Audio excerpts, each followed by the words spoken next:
అరే ఏంది బ్రో అది ఇంటర్నెట్ షాప్ లో అంతమంది జనాల లోపల కాదు బ్రో, అంతమంది వస్తే ఇప్పుడు సడన్ ఇన్స్పెక్షన్ అవుతుంది బ్రో. నువ్వు హ్యాపీగానే ఉంటావు, ఆ రియల్టర్ గాడు వస్తాడు. పార్టీలు కూడా చేసుకోతే బ్రో ఒక్క రోజు ఉంటుంది బ్రో పార్టీ, ఏదో 2 రోజులు ఉంటుంది బ్రో పార్టీ. నీకేంది ప్రతిరోజు పార్టీ ఉంటుందా అని అడుగుతాడు బ్రో. అప్పుడు ఏం చెప్తావు?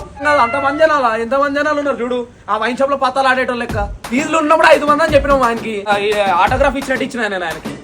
ఏ తోలాలని బయట తోలు ఏంది బ్రో, మనం అబ్రాడ్ వచ్చినాం అనుకోవాలి వచ్చినాం బ్రో. క్యాష్ స్టవ్ మీద ఏంది బ్రో రింగుల్ ఫామ్ అయింది, నువ్వుకుంటే వండుకున్నారు బ్రో. కాకపోతే క్లీన్ చేసుకుని వండుకోవచ్చు కదా బ్రో. ఆ మాడింది అతుకుంటే ఒక లేయర్ లా ఫామ్ అవుతుంది బ్రో. లీజు నా పేరు మీద ఉంది కాబట్టి నన్ను అంటాడు బ్రో. ఆ రియల్టర్ గాడు వచ్చిందంటే నన్ను వేసుకుంటాడు బ్రో. నీకేం కాదు, నువ్వు హ్యాపీగానే ఉంటావు. కాదు ఏంది బ్రో ఈ దుమ్ము, మనం బొగ్గుగా నీళ్ళలో ఉన్నట్టుంది బ్రో. కొంచెం దుమ్ము అది కొట్టుకోవచ్చు కదా, వ్యాక్యూమ్ కొట్టుకోవచ్చు కదా, కొంచెం క్లీన్ గా పెట్టుకోవచ్చు కదా. నీకు అదే అంటున్నా, నిన్ను ఏమండు ఎవరు నిన్ను ఏమండు. వాడు వస్తాడు సీదా, నేను సంజయ్ తెలుపుకోవాలి వానికి. ఇక్కడ మచ్చలేంది, ఇవేంది, ఈ మచ్చలేంది, ఆ పిల్లేంది. కొంచెం ఆర్గనైజ్ గా పెట్టుకుంటే కొంచెం మంచిగా ఉంటది. అడుగు మనుషులు బతుకున్నట్టు బతుకుతే ఎట్లా?